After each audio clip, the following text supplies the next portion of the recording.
জীবনে কখনো কখনো আমরা সেই পরিস্থিতিতে ফেসে যাই যখন আমাদের মনে হয় যে আমাদের নতুন কিছু একটা করতে হবে, কিন্তু আমরা করতে পারি না। কারণ কোথাও না কোথাও আমরা রীতির দ্বারা আবদ্ধ, আর আমরা সেই রীতি ভাঙতে চাই না। কেবল একটাই প্রশ্ন আসে মনে, আশেপাশের মানুষ কি বলবে, আশেপাশের মানুষ কি ভাববে। আপনাকে একটা প্রশ্ন করি, কারা এই মানুষজন? আপনার জন্মের সময় এই মানুষজন কোথায় ছিলেন?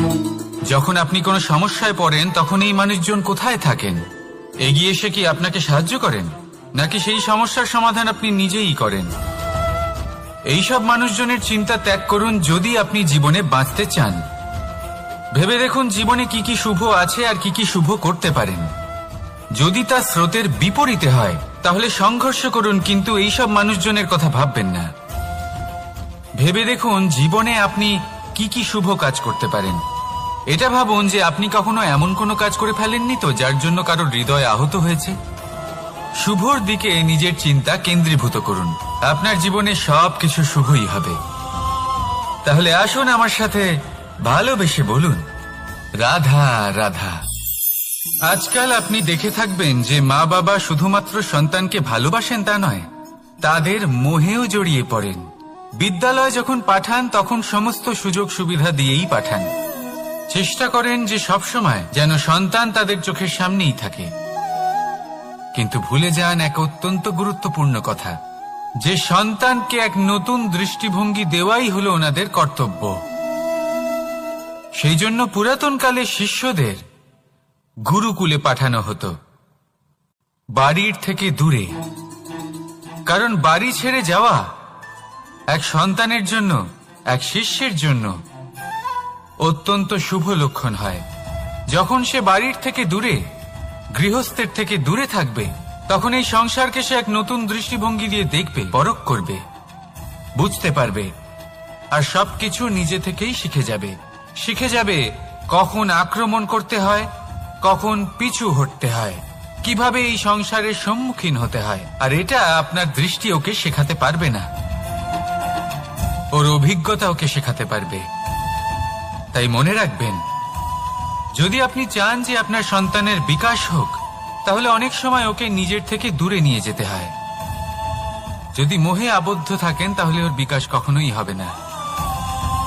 তাহলে আসুন আমার সাথে ভালোবেসে বলুন, রাধা রাধা। কখনো কখনো মানুষ মনে করেন যে সে নিজেই সব থেকে বেশি শক্তিশালী, তিনি হলেন জ্ঞানী। দেখুন, এটা ভালো ব্যাপার যে আপনার মধ্যে শক্তি আছে, জ্ঞান আছে, আর এটা শুধু আপনার জন্য নয়, এই সমস্ত সমাজের জন্য, দেশের জন্য, সমগ্র পৃথিবীর জন্য অত্যন্ত আবশ্যক। কিন্তু এই কথাটাও বোঝা অত্যন্ত আবশ্যক যে এই জ্ঞান যেন কখনো অহংকার না হয়ে ওঠে। যখন মানুষের মধ্যে জ্ঞান থাকে তখন সে রাম হয়ে ওঠে। রাম, যিনি সমুদ্রের বুকে সেতু বানিয়েছিলেন, বানর সেনার দ্বারা রাক্ষস রাজকে পরাজিত করেছিলেন, আর চিরকালের জন্য সবার কাছে আদর্শ হয়ে উঠেছিলেন। আর যদি মানুষের মনে অহংকার জন্মায় তাহলে সে রাবণ হয়ে ওঠে। দেশে বিদেশে যতই খ্যাতি থাকুক না কেন সে রাক্ষস হয়ে ওঠে, নিজের সাথে সাথে সমস্ত কুলের বিনাশ করে বসে। এবার জ্ঞান নাকি অহংকার, আপনার কি চাই সেই সিদ্ধান্ত আপনার, আর আপনার এই সিদ্ধান্তই নিশ্চিত করবে যে আপনার কর্ম কি হবে, আর আপনার এই কর্মই নিশ্চিত করে দেবে আপনার প্রারব্ধ কি হবে। তাহলে শুভ কর্ম করুন আর আমার সাথে ভালোবেসে বলুন, রাধা রাধা। কর্ম এবং ফল। মানুষের স্বভাব হলো এটাই যে তিনি নিজের প্রত্যেক পরিশ্রমের প্রতিফল প্রার্থনা করেন। বেশিরভাগ সময় এই ফলাফলের চিন্তা করতে করতে, কল্পনা করতে করতে উনি কর্ম করতে থাকেন যে আমি এই কাজটা করলে এই ফল পাবো। সেই সব কল্পনা করতে থাকেন যা না তার হাতে আছে, না আছে অধিকার, আর না আছে নিয়ন্ত্রণ। উনি শুধু নিজের কর্ম করতে পারেন। উনি কি ফল পাবেন তা তার হাতে কখনোই নেই। তাই আপনিও শুধুমাত্র কর্ম করতে থাকুন, ফলের চিন্তা করবেন না। মনে রাখবেন, শিকড় এবং শাখা যেভাবে একে অপরের সাথে জড়িয়ে, সেইভাবেই একে অপরের সাথে জড়িয়ে কর্ম এবং ফল। যেরকম কর্ম আপনি করবেন সেরকম ফল আপনি অবশ্যই পাবেন। তাই এই ফলের আশায় কর্মের সময় কখনোই নষ্ট করবেন না, কারণ যে ব্যক্তি সময় নষ্ট করেন সময় সেই ব্যক্তিকে অবশ্যই নষ্ট করে দেয়। কর্ম করুন নিঃস্বার্থভাবে, ফলের চিন্তা করবেন না, আর আমার সাথে ভালোবেসে বলুন রাধা রাধা। কর্ম এবং ফল দেখতে গেলে এই সমস্ত ব্রহ্মাণ্ড এই দুইয়ের মাঝেই স্থির হয়ে আছে। মানুষজন কর্ম করেন ভালো ফল লাভের আশায়, আর ভালো ফল লাভের আশায় উনি এটাই ভুলে যান যে উনি যে কর্ম করছেন তা কি করছেন। আমি বলেছিলাম কর্ম করুন ফলের চিন্তা না করে, কিন্তু কি কর্ম করছেন সেই বিষয়ে ভাবাটাও অত্যন্ত আবশ্যক। নয়তো অনেক সময় আমরা এমন কর্ম করে ফেলি যা না চাইতেও বিষে পরিণত হয়, যা হয়েছে দুঃশাসনের সাথে, দুর্যোধনের সাথে, গুরু দ্রোণের সাথে। একজনের মানসিকতা উচিত ছিল না, একজনের বিবেক উচিত ছিল না, আরেকজন যে পক্ষ নির্বাচন করেছিলেন সেই পক্ষ উচিত ছিল না। আর যা কিছু ওনাদের সাথে হলো আপনার আমার আমাদের সকলের সাথে তা হতে পারে। আমি বলেছিলাম কর্ম করুন, ফলের চিন্তা করবেন না, কিন্তু এই কর্মের বিষয়ে বিচার করে দেখাটাও ততটাই আবশ্যক। দেখুন, কর্ম করার উচিত প্রক্রিয়া ফলের চিন্তা না করা, কিন্তু যদি আপনার কর্ম শুভ হয় তাহলে তার ফলও নিয়তি আপনাকেই দেবে। সর্বদা কর্ম করার সময় এটা ভাবুন যে আপনার এই কর্ম এই সংসারকে, এই সমাজকে, আপনার পরিবারকে, আপনার আশেপাশের মানুষজনকে কোন দিশায় নিয়ে যাবে। যদি এটা সবার জন্য মঙ্গলময় হয় তাহলে কর্ম করতে থাকুন। আর হ্যাঁ, নিশ্চিত রূপে ফলের চিন্তা করবেন না। আসুন আমার সাথে ভালোবেসে বলুন রাধা রাধা। বটবৃক্ষের বীজ সর্ষের দানার থেকেও ছোট হয়, কিন্তু যখন তা নিজের রূপ ধারণ করে তখন তা বিশাল বৃক্ষের আকার ধারণ করে, যা সহস্র বছর ধরে বেঁচে থাকে, ছায়া প্রদান করে, পাখিদের আশ্রয় প্রদান করে, আর দেয় পথচারীদের বিশ্রাম করার স্থান। কেন? কারণ সেই ছোট বীজ তা মাটির ভেতরে গিয়ে নিজের খোলস ত্যাগ করে। অন্ধকারে থাকে সে, যতই আলো আসুক না কেন, যতই বর্ষা আসুক না কেন, সব সহ্য করে। আর তারপরে একটা চারা গাছ অঙ্কুরিত হয়, তারপর ধীর গতিতে একটা বিশাল বৃক্ষতে পরিণত হয়। দেখুন, জীবনে কঠিন সময় আসে, এই জন্য নয় যে আপনি হার মেনে নেবেন, এই জন্য আসে যাতে আপনি ভবিষ্যৎ নির্মাণের জন্য নিজেকে তৈরি করতে পারেন। যদি কঠিন সময়ে আপনি ওই বীজের মতো দৃঢ় হয়ে থাকতে পারেন তাহলে আপনিও একদিন সেই বিশাল বৃক্ষের মতো নিজের অস্তিত্ব গড়ে তুলতে পারবেন, যা সহস্র বছর পর্যন্ত মনে রাখা হবে। আসুন আমার সাথে ভালোবেসে বলুন রাধা রাধা। এই ব্রহ্মাণ্ড কত বৃহৎ, তাই না? যার সম্মুখে এই পৃথিবীকেও একটা বিন্দুর মতো মনে হয়। আর এই পৃথিবীতে আমরা কে হই, আমাদের আকার কিরকম, আমাদের অস্তিত্বই বা কি? যখন আমরা এভাবে ভাবি তখন মনে হয় আমরা কিছুই নই। তা আমরা যখন কিছুই নই তাহলে আমরা এত চিন্তা করি কেন? কি ভেবে ভয় পাই? কাকেই বা এত ভয় পাই? কে আমাদের মারতে পারে আর কেই বা আমাদের জন্ম দেবে? আত্মার আসলে না কখনো জন্ম হয় আর না কখনো মৃত্যু। আত্মা শুধুই শরীর বদল করে। আপনি, আমি, আমরা সকলে এই শরীর নয়, আমরা হলাম আত্মা, যা হলো পরম আত্মার পরম অঙ্গ। সেই জন্য মনে রাখবেন, বাইরের কোথাও দেখবেন না, নিজের অন্তরের গভীরে গিয়ে দেখুন, আত্মাকে উপলব্ধি করতে শিখুন। ক্লেশ, ভয়, চিন্তা, এই সব কিছুর থেকে নিজেকে দূরে রাখুন, তাহলেই উপলব্ধি করতে পারবেন পরমাত্মাকে। তাহলে আসুন আমার সাথে ভালোবেসে বলুন রাধা রাধা। পরিবর্তন এই সংসারের শাশ্বত নিয়ম। কোন রাজা নেই যিনি চিরকাল রাজা থাকেন, কোন ধনী ব্যক্তি নেই যিনি চিরকাল ধনী থাকবেন। এই সংসারে সূর্যের স্থান নেওয়ার জন্য চন্দ্রিমার আগমন ঘটে। কোন স্থান যাকে পতিত বলা হয়েছিল সেখানে মহল তৈরি হয়েছে। কোন স্থান যাকে আজ মলিন বলা হয়েছে, কাল সেখানে মন্দিরও স্থাপন হতে পারে। কোন ঋতু চিরকালের জন্য থাকে না, কখনো সময় চিরকাল একরকম থাকে না। আজ যে আপনার কাছে রয়েছে কাল অন্য কারোর ছিল, আজ যে আপনার কাছে রয়েছে কাল তা অন্য কারোর কাছে চলে যাবে। আপনার সাথে কিছু থাকলে তা হলো আপনার কর্ম, কিন্তু সেই কর্মের পরিণামও আপনার নয়। আপনি শুধু কর্ম করুন, বাকি সবকিছুই পরিবর্তনশীল।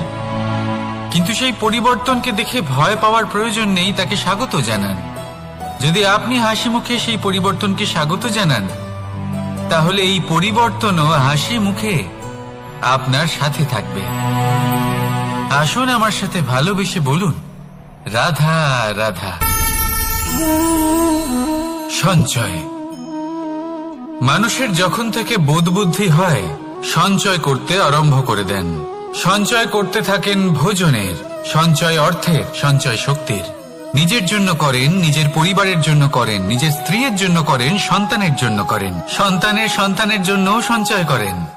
সঞ্চয় করার জন্য ওনার কাছে অনেক কারণ রয়েছে, কারণ উনি এটা ভাবেন যে এই সঞ্চিত শক্তির জন্য কেউ ওনার কোনো ক্ষতি করতে পারবে না। মানুষ ভুলে যান একটা গুরুত্বপূর্ণ কথা, এই সত্য, উনি এই সংসারে খালি হাতেই এসেছিলেন, আর এখান থেকে ওনাকে খালি হাতেই যেতে হবে। যা এখানকার তা এখানেই থেকে যাবে। আর যদি কিছু ওনার সাথে যায় তা হলো ওনার কর্ম, আর কিচ্ছু নয়। তাই যদি কিছু অর্জন করতে চান, তাহলে শুভ কর্ম অর্জন করুন, আত্মশক্তি অর্জন করুন, কারণ পরলোকে এটাই হবে আপনার সম্পত্তি। তাহলে কি এটা আপনি অর্জন করতে চান না? আসুন আর আমার সাথে ভালোবেসে বলুন, রাধা রাধা। সদিচ্ছা। দেখতে গেলে 3 অক্ষরে তৈরি এই শব্দ, কিন্তু সমস্ত ত্রিলোক তার উপরেই আধারিত। আপনি এই সংসারে এসেছেন, তখন অবশ্যই শ্বাস নেবেন, কিন্তু তার বদলে আপনাকে কিছু তো দিতেই হবে। আপনার উপর নির্ভর করছে আপনি কি দেবেন। কি দেবেন এই সংসারকে, এই সমাজকে, নিজের পরিবারকে, আর তার বদলে কি নেবেন? যশ নাকি অপযশ? দেখুন, এক ছিল রাবণ, যে কিনা সমুদ্র পার করল সীতাকে অপহরণ করার জন্য, আর এক ছিলেন রামচন্দ্র, যিনি সমুদ্র পার করেছিলেন, সেতু বানিয়ে গিয়েছিলেন সীতাকে ফিরিয়ে নিয়ে আসার জন্য।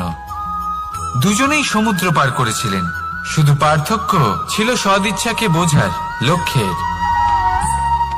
অনেক মানুষের যাত্রা একরকম হতেই পারে, কিন্তু আনন্দ তখনই লাভ করবেন যখন লক্ষ্য শুভ হবে, মহান হবে। এই লক্ষ্য দিয়ে এই সংসারের কল্যাণ হবে এবং মানুষের সম্মান হবে।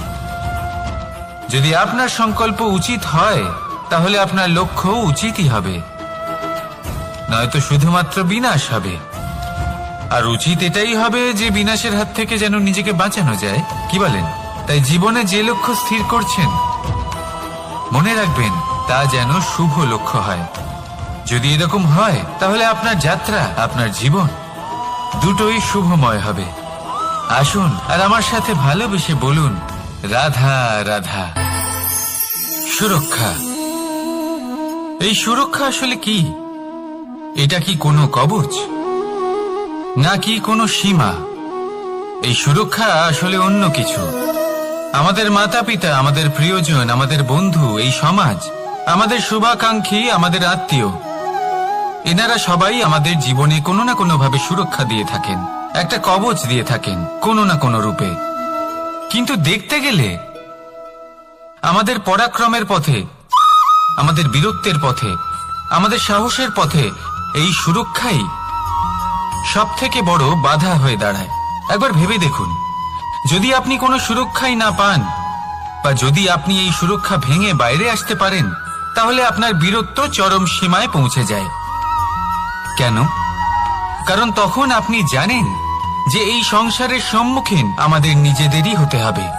আপনি বুঝে যান যে শত্রুর সম্মুখীন এবার নিজের বলের দ্বারা, নিজের পরাক্রমের দ্বারা, নিজের সাহসের দ্বারা করতে হবে।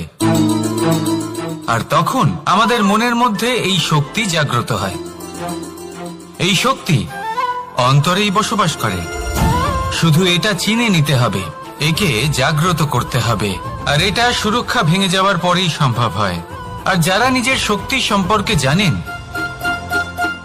যিনি নিজেই জানেন তিনি কতটা শক্তিশালী, তিনি নিজেই নিজের সুরক্ষা কবচ চিরকালের মতো ভেঙে ফেলে দেন, ঠিক কর্ণের মতো।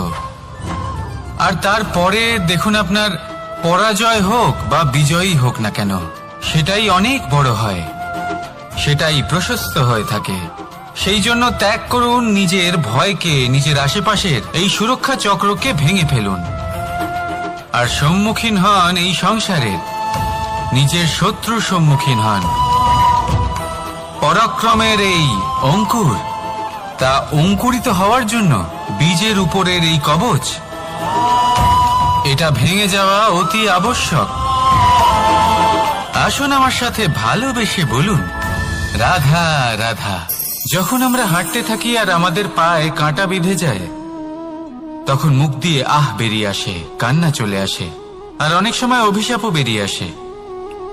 কিন্তু আমরা কি কখনো এটা এইভাবে দেখেছি, এইভাবে ভেবেছি যে আমরা যে পথে চলেছি সেই পথে কাঁটা বিঁধেছে, নাকি আমরা সেই পথ নির্বাচন করেছি যাতে শুধুই কাঁটা রয়েছে? নাকি আমরা এভাবে ভেবে দেখেছি যে এই কাঁটা আমাদের কষ্ট দিতে এসেছে, নাকি এটা আমরাই বিছিয়ে রেখেছিলাম? সাবধান থাকা উচিত ছিল, কারণ কাঁটা বিঁধলে যন্ত্রণা হবে, চিৎকার করে ফেলতে পারি, মুখ থেকে অভিশাপও বেরিয়ে আসতে পারে। কিন্তু এই অভিশাপ শুধুমাত্র আমাদের তরফ থেকে অভিশাপ হয়, সামনের ব্যক্তিটির ওপরও নির্ভর করে। এবার সেই ব্যক্তি যদি এমন হয় যে ফুল আর কাঁটা এই দুই সমানভাবে গ্রহণ করতে পারে, তার কাছে অভিশাপও বরদানে পরিণত হয়। শেষ পর্যন্ত ব্যাপারটা দাঁড়ায় ভাবনা, চিন্তা, দৃষ্টিভঙ্গির ওপর। কারণ আপনার এই ভাবনাই সত্যি হয়ে সামনে আসে। সেই জন্য এই ভাবনা, চিন্তা, মানসিকতাকে গুরুত্ব সহকারে দেখবেন। এই বিবেচনা নিয়ে বিবেচনা করতে শিখুন। আমার কথার অর্থ হলো যে জীবনে যখন এরকম কিছু একটা ঘটবে, তখন ভেবে দেখুন যে এরকম কেন হলো। আপনি কি এমন কোনো কর্ম করেছিলেন যার কর্মফল এটা? এমন কোনো কাজ যা অনুচিত ছিল, অসত্য ছিল, যা অভদ্রতার কারণ ছিল? ভেবে দেখা প্রয়োজন। দেখুন, ইচ্ছে হলো আপনার যে আপনি কি করতে চান, ভাবনা আপনার, সত্য আপনার, জীবন আপনার, সিদ্ধান্ত আপনার। আসুন আর আমার সাথে ভালোবেসে বলুন, রাধা রাধা। সময়, এই সময় আসলে কি? এই সময় একটা সরল রেখা তো কখনোই নয়। সময় হলো একটা চক্র, যেখানে এর আদি সেখানেই হলো এর অন্ত, আর যেখানে তা শেষ হয় সেখান থেকেই তার শুরু হয়। এই সময় একটা অত্যন্ত বিচিত্র চিন্তা, বিচিত্র ভাবনা, একটা বিচিত্র বস্তু যা কেউ বুঝতে পারেন না। এই সময়ের লীলা, এর কোনো প্রমাণ নেই, কোনো জ্ঞান নেই, কোনো পরিমাপ নেই। শুধু এটুকু আমরা জানতে পারি, যেখানে শেষ হবে সেখান থেকে একটা নতুন সূচনাও হবে। যা আজ আপনার কাছে আছে, কাল অন্য কারোর কাছে যাবে, তারপরে তার কাছ থেকেও অন্য কারোর কাছে যাবে, তারপরে তার থেকেও ছিনিয়ে নেওয়া হবে। এই নিয়তির একজনের কাছ থেকে অন্যজনের কাছে আদান প্রদানের এই সময় হলো আপনার সময়। এই সময়ের সদ্ব্যবহার করুন, এই সময়কে বাঁচুন। আপনাকে শুধু এটাই সুনিশ্চিত করতে হবে যে আপনি কোন পক্ষে আছেন। আর সত্যি বলতে কি, আপনার জীবনের পরিণাম নির্ভর করে আপনার নির্বাচনের ওপর। আপনি কোন পক্ষ নির্বাচন করছেন। তাহলে মনে রাখবেন, জীবনে সেই পক্ষই নির্বাচন করবেন যা চয়ন করার পরে আপনি সুখ অনুভব করবেন, আপনি সন্তোষ লাভ করবেন, প্রসন্নতা লাভ করবেন। আর আমি এটাই সুনিশ্চিত করব যে এই পক্ষ যেন শান্তির পক্ষ হয়, এই পক্ষই যেন প্রেমের পক্ষ হয়। তাহলে চিন্তা করবেন না। বলে আসুন আর আমার সাথে ভালোবেসে বলুন, রাধা রাধা। দৃষ্টি আর দৃষ্টিভঙ্গি, এই সমগ্র লীলা হলো এই দুইয়ের। বিচিত্র হতে পারে, কিন্তু এটাই সত্যি। এবার আপনাকে একটা উদাহরণ দিয়ে বোঝাই। অনেক সময় আপনি কোনো ব্যক্তিকে এটা বলতে শুনবেন যে আমি আমার নিজের উপরে গর্ব করি, আমি নিজেকে নিয়ে গর্ব করি, আমি খুব ভালোভাবে আমার মা বাবার সেবা করি, ওনাদের আমি সবসময় সুখী রাখি, ওনাদের আমি একটা বাড়ি দিয়েছি, সকল সুখ সুবিধা দিয়েছি, ওনাদের জীবনে প্রত্যেক জিনিস দিয়েছি আর দেব যা তাদের প্রয়োজন। এবার আমাকে বলুন যে আপনি কে হন? আপনি হলেন সেই বীজ যা আপনার মাতা পিতা রোপণ করেছেন। আপনার মা বাবাই আপনাকে এই সংসারে জন্ম দিয়েছেন। এবার এইসব কথার কি তাৎপর্য? এই হলো সেই ব্যক্তির দৃষ্টিভঙ্গি। এবার দেখা যাক এই প্রকৃতি আমাদের কি শেখায়। কখনো কোনো গাছকে দেখবেন, যখন সেই গাছে ফল আসে, সে মালিকে এটা বলে না যে দেখো আমি তোমাকে ফল খেতে দিচ্ছি। সেই বৃক্ষ এটা বলে না যে দেখো আমি তোমায় আহার করতে দিচ্ছি, কারণ ও জানে যে এটা হলো সেই মালির পরিশ্রম, এটা হলো তারই কর্মের ফল, আর এটা তারই পাওয়া উচিত। সে বলে যে তোমার জিনিস তোমাকেই অর্পণ করলাম, এ আমার জিনিস নয়। ও জানে সেই মালির গুরুত্ব আসলে কি, এটা হলো তার দৃষ্টিভঙ্গি। সেই জন্য আপনি জীবনে কোন ব্যক্তির মধ্যে, কোন পশু পাখির মধ্যে, কোন প্রাণীর মধ্যে, কোন পরিস্থিতিতে, কোন আবেগের মুহূর্তে কি দেখতে পাচ্ছেন, সেটা আপনার দৃষ্টিভঙ্গির উপরে নির্ভর করছে। তাই নিজের মনে ধনাত্মক ভাব জাগ্রত করুন, শুভ চিন্তা নিয়ে আসুন। এই ভাবনাই সত্য হয়ে সামনে আসবে। এই দৃষ্টিভঙ্গি এমন হয়ে যাবে যে আপনার জীবনে সবকিছুই শুভ হবে। তাহলে আসুন আর আমার সাথে ভালোবেসে বলুন, রাধা রাধা। প্রতিশোধ অথবা কাউকে দুঃখ দেওয়ার ভাবনা, যদি এটা আপনার মনে থাকে, তাহলে আপনি নিজের মনেই যন্ত্রণার একটা বিশাল বৃক্ষ রোপণ করছেন, এটা মনে রাখবেন।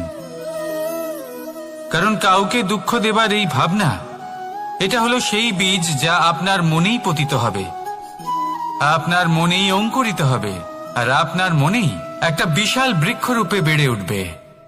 জীবন আপনার, কর্ম আপনার, কাউকে দুঃখ দেবার ভাবনা আপনার ছিল, এই বৃক্ষ হলো আপনার, তাই এর ফলও আপনিই পাবেন, যা গ্রহণও আপনাকেই করতে হবে। মনে রাখবেন, যে মানুষ এটা ভাবে যে আমি ওকে দুঃখ দেব, ওকে কষ্ট দিতে চাই আমি, সেই মানুষই দুঃখ আর কষ্ট পেয়ে থাকে। যদি সেই জায়গায় আপনি এটা ভাবেন যে আমি কাউকে সুখী করে তুলতে চাই, কাউকে সুখ প্রদান করতে চাই, তাহলে তারও বীজ আপনার মনেই রোপণ হবে, বৃক্ষে পরিণত হবে, যার ফলও আপনিই পাবেন। এখানে বিষয়টা হলো শুধু মানসিকতার চিন্তা, যা সত্য হয়ে আপনার সামনে আসে। তাহলে এই মানসিকতা শুভ করুন, সবার জন্য মঙ্গল কামনা করুন। অন্যের মনে আপনার জন্য ভালো চিন্তা থাকুক বা না থাকুক, আপনি সবার জন্য শুভ চিন্তা করে কর্ম করতে থাকুন, তাহলে আপনার সাথেও ভালোই হবে। তাহলে আসুন আর আমার সাথে ভালোবেসে বলুন, রাধা রাধা। সুখ আর অভিজ্ঞতা, এই দুই জীবনে একসাথে কখনোই আসে না। মনে রাখবেন, যেখানে সুখ থাকে সেখানে অভিজ্ঞতা থাকে না, আর যখন এই সুখ আমাদের জীবন থেকে দূরে চলে যায়, তখন আমাদের জীবনে আসে এই অভিজ্ঞতা। পরমাত্মা, প্রকৃতি, নিয়তি এই অভিজ্ঞতাকে আমাদের জীবনে পাঠান, যাতে আমরা একটা অত্যন্ত গুরুত্বপূর্ণ শিক্ষা, একটা জ্ঞান প্রাপ্ত করতে পারি। এই অভিজ্ঞতা আমাদের শেখায় যে অতীতে এমন কি হয়েছিল যা আমাদের করা উচিত হয়নি। আমাদের শেখায় ভবিষ্যতে এমন কি আছে যা আমাদের করা উচিত আর কি করা উচিত নয়।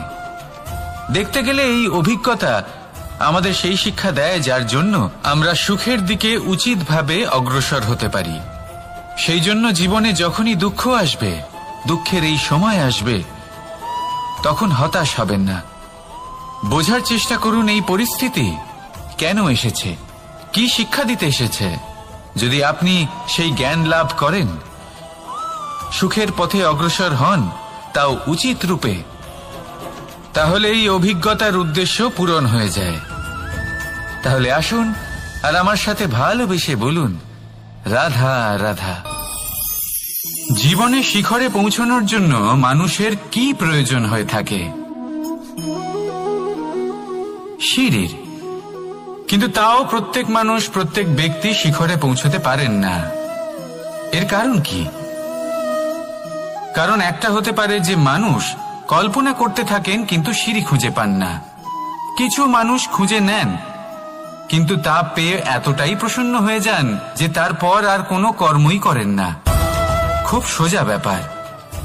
অনেক মানুষ সিঁড়ি খুঁজে পান না, আর যদি পেয়েও যান তাও যতক্ষণ না তাতে চড়ছেন সেই শিখরে পৌঁছবেন কি করে? যতক্ষণ না আপনি পরিশ্রম করছেন, যতক্ষণ না সেই সিঁড়িতে আপনি চড়ছেন, যতক্ষণ না ক্লান্ত হচ্ছেন, আপনার পায়ে হাঁটুতে ব্যথা না হচ্ছে, ততক্ষণ এই শিখরে পৌঁছানোর সৌভাগ্য লাভ করতে পারবেন না। তাহলে কল্পনার সাথে কর্ম করুন, পরিকল্পনার সাথে পরিশ্রম করুন, সবকিছু পাবেন। আসুন আমার সাথে ভালোবেসে বলুন, রাধা রাধা। সমস্যা, কঠিন সময়, সংকট, বিপদ কার জীবনে নেই? প্রত্যেকের জীবনে আছে। কিন্তু আমাকে একটা কথা বলুন, যদি নৌকায় ঢেউকে ভয় পেতে শুরু করে তাহলে সাগর পার করবে কে? কখনো কোনো ছোট্ট পিঁপড়েকে দেখেছেন যে আকারে হয়তো ছোট হতে পারে কিন্তু বড় শিক্ষা দিয়ে যায়? কিন্তু আমরা শিখি না। এবার দেখুন একটা পিঁপড়েকে যে ভোজনের খোঁজে বাইরে বের হয়, একটা ছোট্ট দানা তুলে নেয়। ছোট দানা তোলে কারণ তার থেকে বেশি সে তুলতেই পারবে না।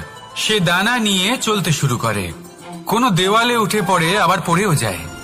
সেই দানা দূরে কোথাও একটা পড়ে যায়, তা আবার খোঁজে, তুলে নেয়, আবার চলতে থাকে। পড়ে যায় আবার ওঠে, পড়ে যায় আবার ওঠে। সেই দানাটা রেখে দেয়, আবার বেরিয়ে পড়ে ভোজনের খোঁজে। পরিশ্রম করতে থাকে কিন্তু হার মানে না। এই শিক্ষাই তো আমাদের প্রাপ্ত করতে হবে। নিরন্তর পরিশ্রম আর নির্ভীক হয়ে কর্ম করে যেতে হবে।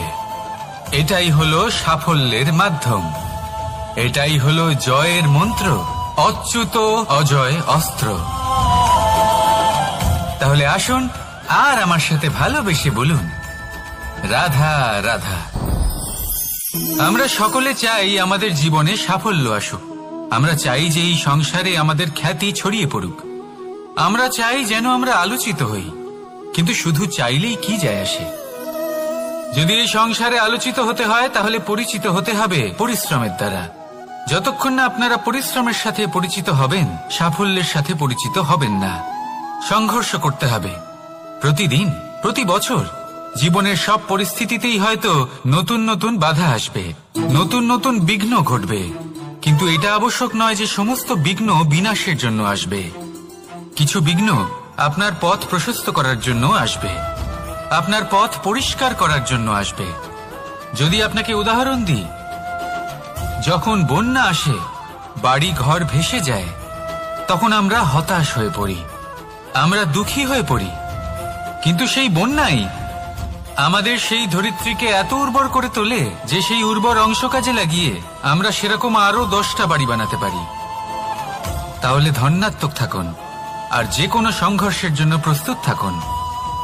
জীবনে অনেক দূর যেতে পারবেন। তাহলে আসুন আমার সাথে ভালোবেসে বলুন, রাধা রাধা।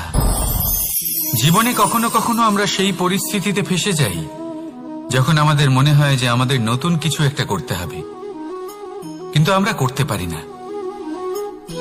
কারণ কোথাও না কোথাও আমরা রীতির দ্বারা আবদ্ধ, আর আমরা সেই রীতি ভাঙতে চাই না। কেবল একটাই প্রশ্ন আসে মনে, আশেপাশের মানুষ কি বলবে, আশেপাশের মানুষ কি ভাববে। আপনাকে একটা প্রশ্ন করি, কারা এই মানুষজন? আপনার জন্মের সময় এই মানুষজন কোথায় ছিলেন? যখন আপনি কোনো সমস্যায় পড়েন তখন এই মানুষজন কোথায় থাকেন? এগিয়ে এসে কি আপনাকে সাহায্য করেন, নাকি সেই সমস্যার সমাধান আপনি নিজেই করেন? এইসব মানুষজনের চিন্তা ত্যাগ করুন যদি আপনি জীবনে বাঁচতে চান। ভেবে দেখুন জীবনে কি কি শুভ আছে আর কি কি শুভ করতে পারেন। যদি তা স্রোতের বিপরীতে হয় তাহলে সংঘর্ষ করুন, কিন্তু এইসব মানুষজনের কথা ভাববেন না। ভেবে দেখুন জীবনে আপনি কি কি শুভ কাজ করতে পারেন। এটা ভাবুন যে আপনি কখনো এমন কোনো কাজ করে ফেলেননি তো যার জন্য কারোর হৃদয় আহত হয়েছে। শুভর দিকে নিজের চিন্তা কেন্দ্রীভূত করুন, আপনার জীবনে সবকিছু শুভই হবে। তাহলে আসুন আমার সাথে ভালোবেসে বলুন, রাধা রাধা। আজকাল আপনি দেখে থাকবেন যে মা বাবা শুধুমাত্র সন্তানকে ভালোবাসেন তা নয়, তাদের মোহেও জড়িয়ে পড়েন। বিদ্যালয় যখন পাঠান তখন সমস্ত সুযোগ সুবিধা দিয়েই পাঠান। চেষ্টা করেন যে সবসময় যেন সন্তান তাদের চোখের সামনেই থাকে। কিন্তু ভুলে যান এক অত্যন্ত গুরুত্বপূর্ণ কথা, যে সন্তানকে এক নতুন দৃষ্টিভঙ্গি দেওয়াই হলো ওনাদের কর্তব্য। সেই জন্য পুরাতন কালে শিষ্যদের গুরুকুলে পাঠানো হতো, বাড়ির থেকে দূরে। কারণ বাড়ি ছেড়ে যাওয়া এক সন্তানের জন্য, এক শিষ্যের জন্য অত্যন্ত শুভ লক্ষণ হয়। যখন সে বাড়ির থেকে দূরে, গৃহস্থের থেকে দূরে থাকবে, তখন এই সংসারকে সে এক নতুন দৃষ্টিভঙ্গি দিয়ে দেখবে, পরখ করবে, বুঝতে পারবে, আর সবকিছু নিজে থেকেই শিখে যাবে কখন আক্রমণ করতে হয়, কখন পিছু হটতে হয়, কিভাবে এই সংসারের সম্মুখীন হতে হয়। আর এটা আপনার দৃষ্টি ওকে শেখাতে পারবে না, ওর অভিজ্ঞতা ওকে শেখাতে পারবে। তাই মনে রাখবেন, যদি আপনি চান যে আপনার সন্তানের বিকাশ হোক, তাহলে অনেক সময় ওকে নিজের থেকে দূরে নিয়ে যেতে হয়। যদি মোহে আবদ্ধ থাকেন তাহলে ওর বিকাশ কখনোই হবে না। তাহলে আসুন আমার সাথে ভালোবেসে বলুন রাধা রাধা। কখনো কখনো মানুষ মনে করেন যে সে নিজেই সব থেকে বেশি শক্তিশালী, তিনি হলেন জ্ঞানী। দেখুন, এটা ভালো ব্যাপার যে আপনার মধ্যে শক্তি আছে, জ্ঞান আছে, আর এটা শুধু আপনার জন্য নয়, এই সমস্ত সমাজের জন্য, দেশের জন্য, সমগ্র পৃথিবীর জন্য অত্যন্ত আবশ্যক। কিন্তু এই কথাটাও বোঝা অত্যন্ত আবশ্যক যে এই জ্ঞান যেন কখনো অহংকার না হয়ে ওঠে।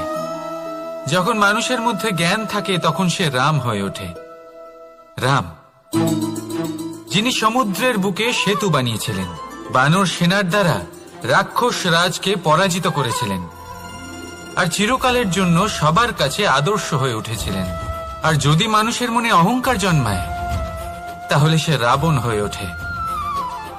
দেশে বিদেশে যতই খ্যাতি থাকুক না কেন, সে রাক্ষস হয়ে ওঠে, নিজের সাথে সাথে সমস্ত কুলের বিনাশ করে বসে। এবার জ্ঞান নাকি অহংকার, আপনার কি চাই সেই সিদ্ধান্ত আপনার, আর আপনার এই সিদ্ধান্তই নিশ্চিত করবে যে আপনার কর্ম কি হবে, আর আপনার এই কর্মই নিশ্চিত করে দেবে আপনার প্রারব্ধ কি হবে। তাহলে শুভ কর্ম করুন আর আমার সাথে ভালোবেসে বলুন রাধা রাধা। কর্ম এবং ফল। মানুষের স্বভাব হলো এটাই যে তিনি নিজের প্রত্যেক পরিশ্রমের প্রতিফল প্রার্থনা করেন। বেশিরভাগ সময় এই ফলাফলের চিন্তা করতে করতে, কল্পনা করতে করতে উনি কর্ম করতে থাকেন, যে আমি এই কাজটা করলে এই ফল পাবো। সেই সব কল্পনা করতে থাকেন যা না তার হাতে আছে, না আছে অধিকার, আর না আছে নিয়ন্ত্রণ। উনি শুধু নিজের কর্ম করতে পারেন। উনি কি ফল পাবেন তা তার হাতে কখনোই নেই। তাই আপনিও শুধুমাত্র কর্ম করতে থাকুন, ফলের চিন্তা করবেন না। মনে রাখবেন, শিকড় এবং শাখা যেভাবে একে অপরের সাথে জড়িয়ে, সেইভাবেই একে অপরের সাথে জড়িয়ে কর্ম এবং ফল। যেরকম কর্ম আপনি করবেন সেরকম ফল আপনি অবশ্যই পাবেন। তাই এই ফলের আশায় কর্মের সময় কখনোই নষ্ট করবেন না, কারণ যে ব্যক্তি সময় নষ্ট করেন, সময় সেই ব্যক্তিকে অবশ্যই নষ্ট করে দেয়। কর্ম করুন নিঃস্বার্থভাবে, ফলের চিন্তা করবেন না, আর আমার সাথে ভালোবেসে বলুন রাধা রাধা। কর্ম এবং ফল। দেখতে গেলে এই সমস্ত ব্রহ্মাণ্ড এই দুইয়ের মাঝেই স্থির হয়ে আছে। মানুষজন কর্ম করেন ভালো ফল লাভের আশায়, আর ভালো ফল লাভের আশায় উনি এটাই ভুলে যান যে উনি যে কর্ম করছেন তা কি করছেন। আমি বলেছিলাম কর্ম করুন ফলের চিন্তা না করে, কিন্তু কি কর্ম করছেন সেই বিষয়ে ভাবাটাও অত্যন্ত আবশ্যক। নয়তো অনেক সময় আমরা এমন কর্ম করে ফেলি যা না চাইতেও বিষে পরিণত হয়, যা হয়েছে দুঃশাসনের সাথে, দুর্যোধনের সাথে, গুরু দ্রোণের সাথে। একজনের মানসিকতা উচিত ছিল না, একজনের বিবেক উচিত ছিল না, আরেকজন যে পক্ষ নির্বাচন করেছিলেন সেই পক্ষ উচিত ছিল না। আর যা কিছু ওনাদের সাথে হলো, আপনার, আমার, আমাদের সকলের সাথে তা হতে পারে। আমি বলেছিলাম কর্ম করুন, ফলের চিন্তা করবেন না, কিন্তু এই কর্মের বিষয়ে বিচার করে দেখাটাও ততটাই আবশ্যক। দেখুন, কর্ম করার উচিত প্রক্রিয়া ফলের চিন্তা না করা, কিন্তু যদি আপনার কর্ম শুভ হয় তাহলে তার ফলও নিয়তি আপনাকেই দেবে। সর্বদা কর্ম করার সময় এটা ভাবুন যে আপনার এই কর্ম এই সংসারকে, এই সমাজকে, আপনার পরিবারকে, আপনার আশেপাশের মানুষজনকে কোন দিশায় নিয়ে যাবে। যদি এটা সবার জন্য মঙ্গলময় হয় তাহলে কর্ম করতে থাকুন। আর হ্যাঁ, নিশ্চিত রূপে ফলের চিন্তা করবেন না। আসুন আমার সাথে ভালোবেসে বলুন, রাধা রাধা। বটবৃক্ষের বীজ সর্ষের দানার থেকেও ছোট হয়, কিন্তু যখন তা নিজের রূপ ধারণ করে তখন তা বিশাল বৃক্ষের আকার ধারণ করে, যা সহস্র বছর ধরে বেঁচে থাকে, ছায়া প্রদান করে, পাখিদের আশ্রয় প্রদান করে, আর দেয় পথচারীদের বিশ্রাম করার স্থান। কেন? কারণ সেই ছোট বীজ তা মাটির ভেতরে গিয়ে নিজের খোলস ত্যাগ করে। অন্ধকারে থাকে সে, যতই আলো আসুক না কেন, যতই বর্ষা আসুক না কেন, সব সহ্য করে। আর তারপরে একটা চারা গাছ অঙ্কুরিত হয়, তারপর ধীর গতিতে একটা বিশাল বৃক্ষতে পরিণত হয়। দেখুন, জীবনে কঠিন সময় আসে, এই জন্য নয় যে আপনি হার মেনে নেবেন, এই জন্য আসে যাতে আপনি ভবিষ্যৎ নির্মাণের জন্য নিজেকে তৈরি করতে পারেন। যদি কঠিন সময়ে আপনি ওই বীজের মতো দৃঢ় হয়ে থাকতে পারেন তাহলে আপনিও একদিন সেই বিশাল বৃক্ষের মতো নিজের অস্তিত্ব গড়ে তুলতে পারবেন, যা সহস্র বছর পর্যন্ত মনে রাখা হবে। আসুন আমার সাথে ভালোবেসে বলুন, রাধা রাধা। এই ব্রহ্মাণ্ড কত বৃহৎ, তাই না? যার সম্মুখে এই পৃথিবীকেও একটা বিন্দুর মতো মনে হয়। আর এই পৃথিবীতে আমরা কে হই, আমাদের আকার কিরকম, আমাদের অস্তিত্বই বা কি? যখন আমরা এভাবে ভাবি তখন মনে হয় আমরা কিছুই নই। তা আমরা যখন কিছুই নই তাহলে আমরা এত চিন্তা করি কেন? কি ভেবে ভয় পাই? কাকেই বা এত ভয় পাই? কে আমাদের মারতে পারে আর কেই বা আমাদের জন্ম দেবে? আত্মার আসলে না কখনো জন্ম হয় আর না কখনো মৃত্যু। আত্মা শুধুই শরীর বদল করে। আপনি, আমি, আমরা সকলে এই শরীর নয়, আমরা হলাম আত্মা, যা হলো পরম আত্মার পরম অঙ্গ। সেই জন্য মনে রাখবেন, বাইরের কোথাও দেখবেন না, নিজের অন্তরের গভীরে গিয়ে দেখুন, আত্মাকে উপলব্ধি করতে শিখুন। ক্লেশ, ভয়, চিন্তা, এই সব কিছুর থেকে নিজেকে দূরে রাখুন, তাহলেই উপলব্ধি করতে পারবেন পরমাত্মাকে। তাহলে আসুন আমার সাথে ভালোবেসে বলুন, রাধা রাধা। পরিবর্তন এই সংসারের শাশ্বত নিয়ম। কোন রাজা নেই যিনি চিরকাল রাজা থাকেন, কোন ধনী ব্যক্তি নেই যিনি চিরকাল ধনী থাকবেন। এই সংসারে সূর্যের স্থান নেওয়ার জন্য চন্দ্রিমার আগমন ঘটে।